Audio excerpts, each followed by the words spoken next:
Crypto prices keep climbing amid continued demand for the new Bitcoin ETFs. And is Genesis about to sell lots of Bitcoin and ETH? Find out in the upcoming discussion between Nick and myself as we recap the week's events in crypto, bringing you the most important updates for you to know about in under 30 minutes.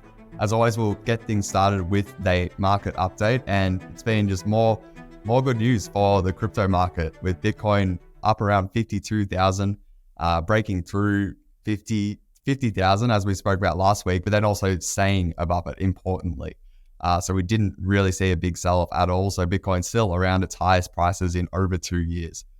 Also saw ETH, the second largest cryptocurrency, really finally going on a bit of an increase after sort of lagging the market for quite some time. So last week it hit its 19-month high of over 2,850. So very notable there. In the background, we do have the stock market still performing sort of at or around all-time highs, particularly in the US, that is. And then on the economic side, so the bigger news from last week was two of the bigger economies in the world, Japan and the UK, both sort of saying that it's very likely, once the figures are confirmed for Q4 last year, the economic data, that they will officially sort of enter a recession. So a recession is really just two back-to-back quarters of sort of negative economic growth. So that's very notable there. And, again, really paints a picture of just this dichotomy around the world, Nick, as we've been talking about, of different economies really, humming along well. Others like, China, UK, Japan, sort of not going as strongly as what they expected. So all of this, going on in the background is, as we've been talking about, incredibly important when you're talking about the outlook for crypto, for many reasons that we've discussed over the past months and years, really. But Nick, I'll hand it over to you just to talk a bit about this ETF impact. It's been quite astonishing.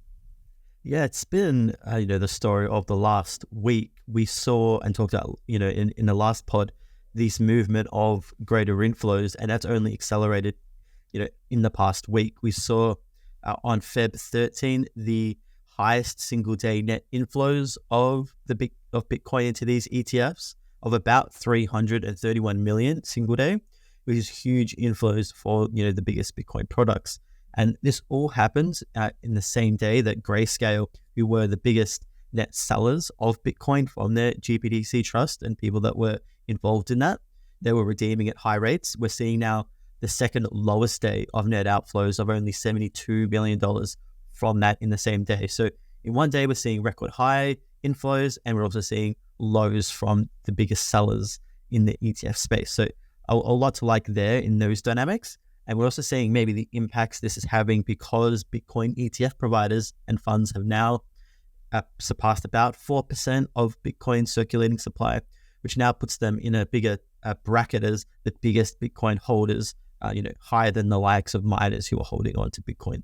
So we're seeing what we kind of hypothesized, that these ETFs will see a lot of inflows, and they're going to really start to shape and become the biggest holders in the space. And would love to hear your thoughts, Matt, on if and when we're going to get to double figures in the next couple of years, or do you think that's just wishful thinking? Oh, at this rate, I think it's definitely on the cards, and yeah, it's a future scenario I can see happening. I think something we have talked about, and thought about it over the years is, if Bitcoin is to really grow to the heights we think it will, ETFs will have to be a part of that. Again, stories, Nick, about people over the past week that I've been hearing that have been selling their Bitcoin and buying the equivalent sort of amount, dollar value amount in ETFs. Why? Because they just don't want to deal with the security, the inconvenience in some people's opinion of having to be responsible for holding the access and being in charge of the access to that Bitcoin, known as self-custody, which some people are really drawn to, and a big characteristic that draws a lot of people to Bitcoin. So you're seeing, that this really play out that we have talked about over the years, and I would not be shocked to see 10% in many years to come. Maybe a couple of cycles time, could be sooner. But yeah, it's really encouraging to see that this day is finally happened. It still actually does surprise me a bit. I think I'm still used to talking about ETF coming in the future. But yeah, exciting times. We will move on here to probably so where are we at with Bitcoin? We see prices going up to Bitcoin in particular surpassed 1 trillion in sort of market value last week, and we saw overall crypto market surpass 2 trillion US dollars for the first time in a very long time. I think it got up to about 3 trillion at the peak of the last cycle, and we're sort of looking for reasons. I think it's always good to be balanced and looking for reasons why things may sell off in the future. One of the things that I see a lot of people talking about in terms of short-term sort of sell pressure, like catalyst for sell pressure, is just the overhang of probably the crypto credit collapse in 2022, where we saw a number of lenders go under and exchanges, and sort of the bankruptcy proceedings have sort of continued to happen going into this year.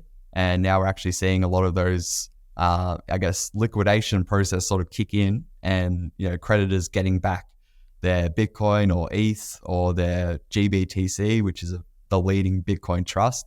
And presumably there will be some amount of those people who decide to sell it back into the market, which may sort of put some sell pressure on that.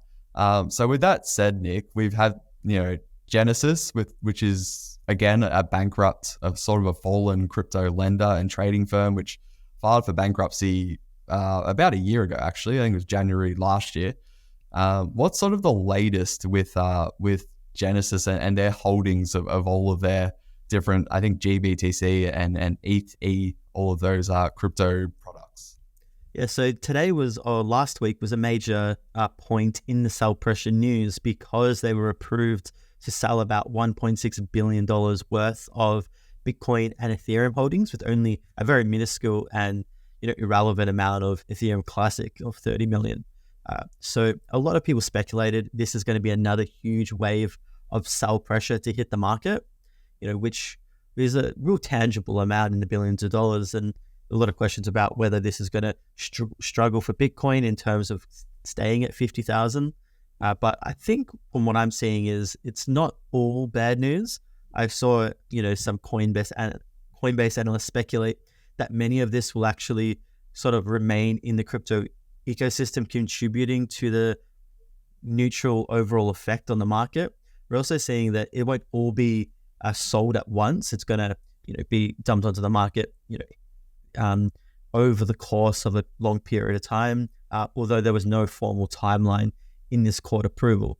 So it's one of these ones that's definitely there, but we also have to consider about how much the inflows of the Bitcoin ETFs have been lately. That, is the Bitcoin market just so large now that the market to easily be able to absorb such a large amount of sell pressure like this, which I think that's a reasonable case that it may.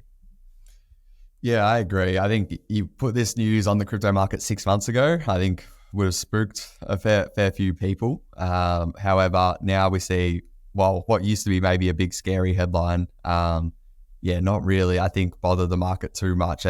And look, if that's one of the things people are talking about in terms of short-term things to look out for in terms of downside pressure, I think it really, I think, reflects on the sentiment around crypto at the moment, and I think a lot of people's expectations, including myself, for things to continue going higher like throughout the year. Sure, there will be periods like going off historic sort of past bull markets in crypto. You tend to see periods of 20, 25%. Sometimes there's even 30% retracements within a prolonged bull market. But I think overall for the rest of 2024, definitely expecting things to go higher, given really that noticeable lack of really too many strong, really strong and sound sort of short-term bear catalysts. But, a week's a long time in crypto, Nick, and who knows what next week will bring. I know there's never been a wiser word spoken, I think, Matt. Maybe we even shifted focus now to the maybe other ETF news, but on the Ethereum front, we saw Franklin Templeton, another large investment asset manager in the space, who was active in the Bitcoin space. Now they have filed for a spot Ether ETF, become the latest company to enter those sweepstakes. I know we had a lot of good discussions just during the week about whether we even think a spot ETF is achievable in the time frame that some analysts have pointed out.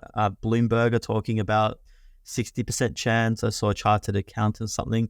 They were in the 60% frame.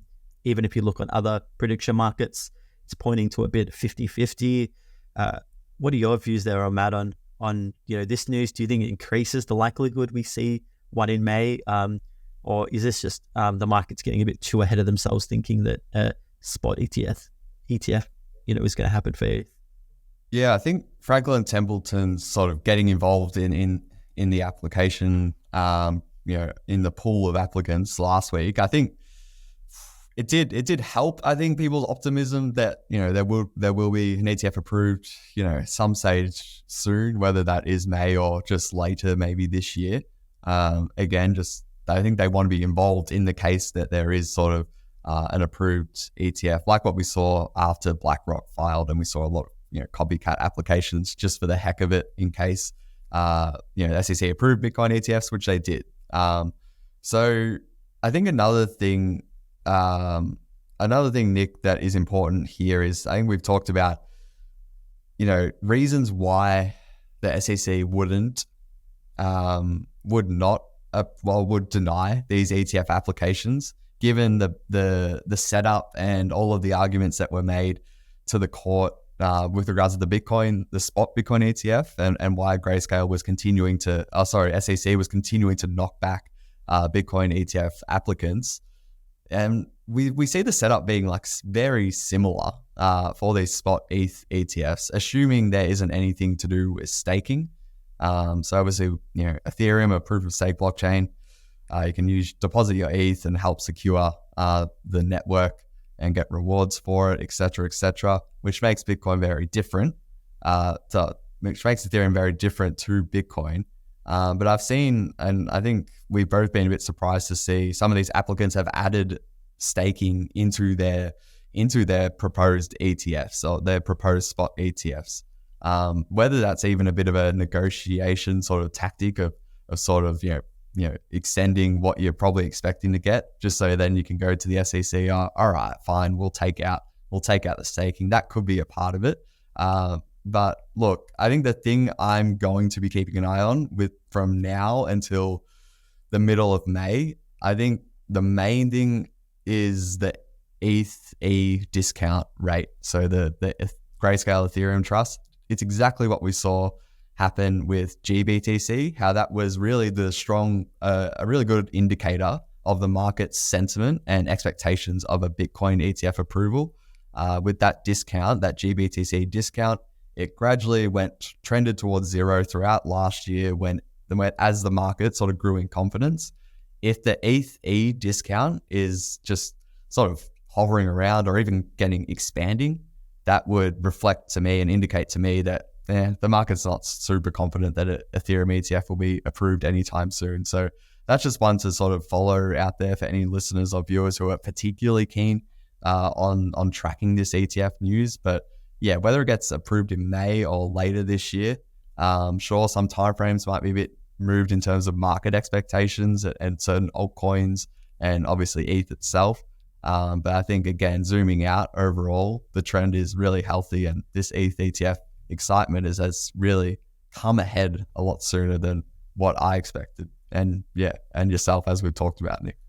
Yeah, that's a really good one. Maybe we'll put that in the show notes. That I know there's some good on the block data with those discounts, because that's definitely one to watch. And yeah, I definitely noticed on the filings that even ARK21 shares in their ETH ETF application, they did include that language for staking, and Franklin Templeton did talk about that. So I'm just going to be very, very curious to see how the whole ETF race deals with now staking, because that's a completely different paradigm to what Bitcoin had to deal with. And it's probably one of the catalysts of what I'm also pretty doubtful whether we see one in May just because of those staking elements. Maybe if Ethereum was more like Bitcoin, it was a 1-for-1. But in this circumstance, I think I would be actually pretty shocked more than anything to see that happen, and even shocked to see the high percentages put on by some Bloomberg analysts. Yeah, time will tell. The May will come a lot sooner than obviously we expect, I'm sure. And the market will start to look ahead at the commentary of the SEC negotiations and whatnot, which will be happening in March and April. So again, very important for people to know about if you're tracking this closely. But yeah, we'll get on to some altcoin updates. And yeah, obviously the market's starting to do really well. Seeing a lot more altcoins coming out with, big announcements and updates and whatnot. And really just wanted to highlight, a few of them that happened in the past week. There were many to pick from, but we'll get things started with Uniswap here. So the Uniswap Foundation has sort of set a tentative date for the long-awaited V4 upgrade. So Uniswap V3 was announced, launched a couple of years ago. V4 was announced in June last year. And we've seen the Uniswap Foundation set a date for, maybe a tentative date for Q3 this year. So that would sort of bring the gap between the announcement and the launch to more than 12 months, which is quite rare. But there is a bit of a technical reason with, as we've said, other times in the past, this Denkun upgrade for Ethereum mainnet is really, it hinges on that sort of needs to go out first in order for Uniswap V4 to go live. So, that's sort of expected in March, which is why I was a bit surprised to see, all right, if this Denkun upgrade is happening next month, why is it taking another 3, 4, 5, maybe even longer months for V4 to launch? So yeah, it was a bit surprising to me, but is there anything else to add on that, Nick? No, I think it's just a lot going on with Uniswap that we've talked about before. We even have, I think Uniswap X, which is their sort of liquidity protocol, like router, which hasn't really been talked about as much. So we're seeing a few catalysts for Uniswap, who is, most notably the biggest market share leader in the space, but competition's heating up. And I'm only going to be, eager to see how Uniswap deals with this, because as we all know, Unis faced the biggest issue that value accrual for the Uni token hasn't really followed. And Unis really lagged behind Uniswap's overall success as a protocol. So that's one I'm looking out for, whether market participants take this as a good sign for Uni, or whether Uni is just going to continue to struggle to find that value, or whether it's just hinging on some sort of regulatory, clarity on how Uni can actually distribute some revenue back to Uni holders. So that's probably the main themes I'm looking for the rest of the year. And I think it's a good position to be in for Uniswap though. Yeah, for sure. Now this is probably the, I think most exciting or spiciest sort of update from the past week. It's definitely set an uproar on social media and whatnot with Starknet. Finally, Starknet, for those unaware, is just it's more complicated than this, but it's really simplified. It's essentially like what Arbitrum is to Ethereum, or Optimism is to Ethereum. They're networks that you use just to get a lot cheaper transactions and a lot sort of quicker transactions, to really, really simplify it. So they've been building for 5 or 6 years, and they've finally announced that they're doing a token airdrop. So they announced, the ticker is STRK for Starknet, and I think the airdrop claims are going live later this month. But yeah, they finally, they had announced the token a while ago, which we might get to soon. But yeah, last week the big news was on Valentine's Day, actually, they came out with the details of their airdrop. And I think airdropping, I think it was around 6 to 8%, something like that, as an initial airdrop to early users of Starknet, as well as a bunch of other sort of categories of users. Nick, I'd be interested to hear your thoughts on this whole Starknet airdrop that's coming up. Yeah, you nailed the head there with the spicy comment, because this one got crypto Twitter really up in roars, and especially in the Ethereum community. So it's one of those things that I think everyone knew was coming with the airdrop, kind of one of the worst kept secrets that Starknet was going to do an airdrop, like many of the other L2s in the space. But the biggest issue they fell into was, I think, that their token unlocks were coming up sooner rather than later. This is a really controversial point because the token actually technically went live and was generated on Ethereum mainnet 2 years ago, I think now, or maybe less than 2 years ago. So this meant that any of the unlocks for investors, for users, anyone on like the table of token holders that were entitled to the Stark token, are able to vest their tokens much sooner than perhaps, otherwise would have thought. So this would have been different if the token technically went live on mainnet yesterday. Then they would have had to wait, another 2 years for these unlocks to happen.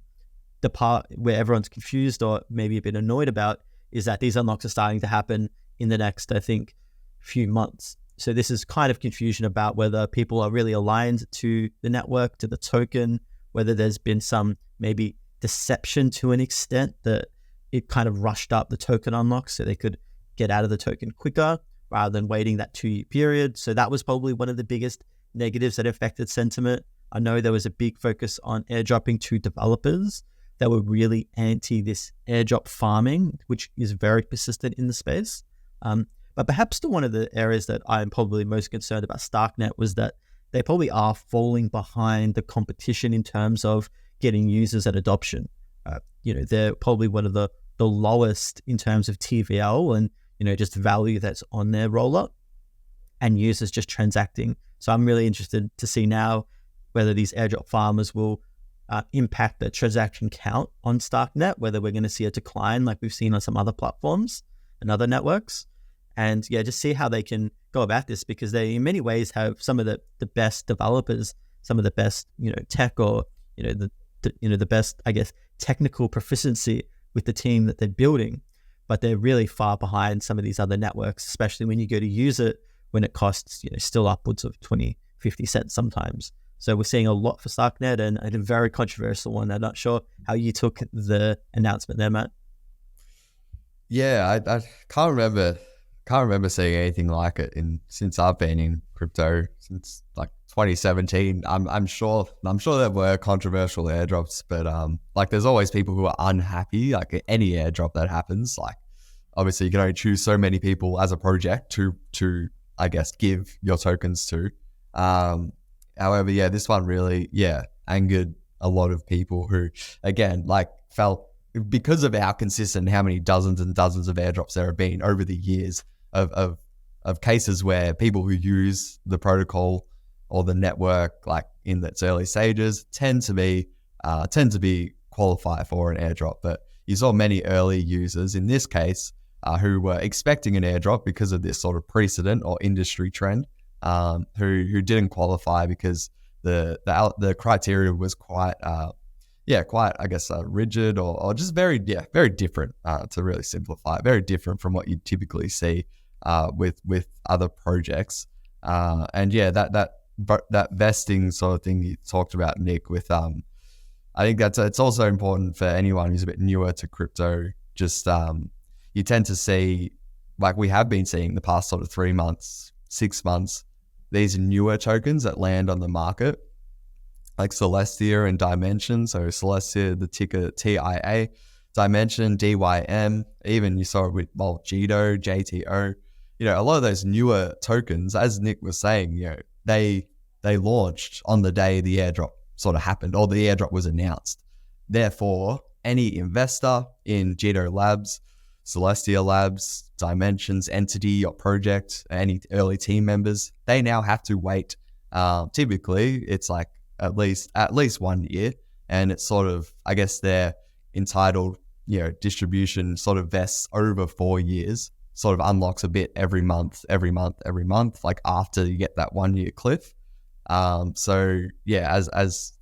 we've been seeing, the value of these new tokens has been ballooning out to extreme amounts when you talk about fully diluted value or FDV, which you'll see mentioned a lot in this space if you're newer to the market, where these FDVs of these new tokens is extremely high because there just isn't many tokens that are in circulation.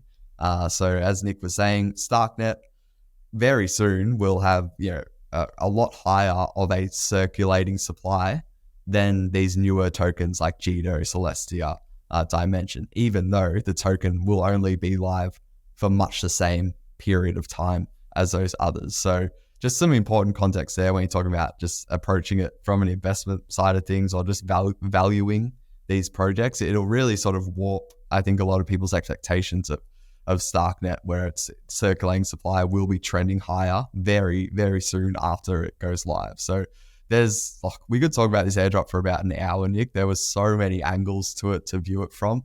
But yeah, it was definitely interested. Leave a comment on YouTube if you want to talk about it more. But yeah, it's one that will always be remembered for some people for the wrong reasons. Some will be a good lesson for airdrop farmers, always expecting the same airdrops to happen every project.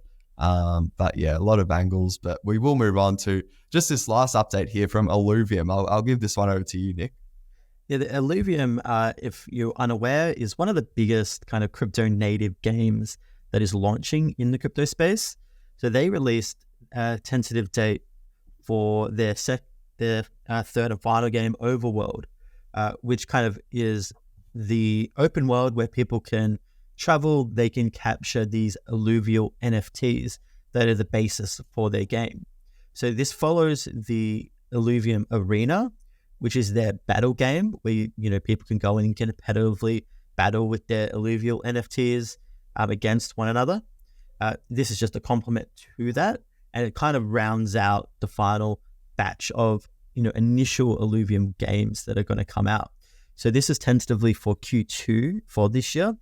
So I'm really looking forward to finally a tentative date being set, because it's been a long road for Illuvium, who have developed, encountered a lot of troubles. Game development is just so tough and so long. It's a long road ahead. Even still, this is going to be the first sort of beta games that are released, and don't expect this to be some sort of finished product in any capacity. It's still very early on, and they've talked a lot about in their Discord about providing more updates when this is done, and it's still just a very early release. So really keen to see what this looks like, because once we get to see full NFT lives and the game operating under like real world conditions, with real NFTs, then I think we're going to really see whether or not people are interested in this, or whether it could be one of the those breakthrough games that captures people outside of crypto. Yeah, exciting stuff ahead for sure. I'm keen to see what it looks like Illuvium once it does launch. Hopefully in Q2. We will move on to just something quickly to look out for the next week. Even later in February into early March is ETHDenver or ETHDenver. So it's one of the leading annual conferences or events in the Ethereum ecosystem, and other blockchains sort of join in as well. I do note that Solana actually probably a lot of people would think is the rival to Ethereum in many ways, or the main rival. Solana will be having a booth at ETHDenver, I learnt over the weekend. But why am I mentioning this? It's ETHDenver. It's a really good, I think, way to gauge sentiment, and probably more importantly, to gauge sort of where the tech is at the moment for, I guess, Ethereum, and also just projects building on Ethereum. Sort of what trends are we seeing? So, as an investor and an analyst over the years, ETHDenver and other sort of events have been really helpful for me to really dive into that and watch some of the recordings. So there's a lot of presentations and whatnot from different projects of altcoins or projects that are going to release a token in the future, and they will sort of have recordings of their video at ETHDenver.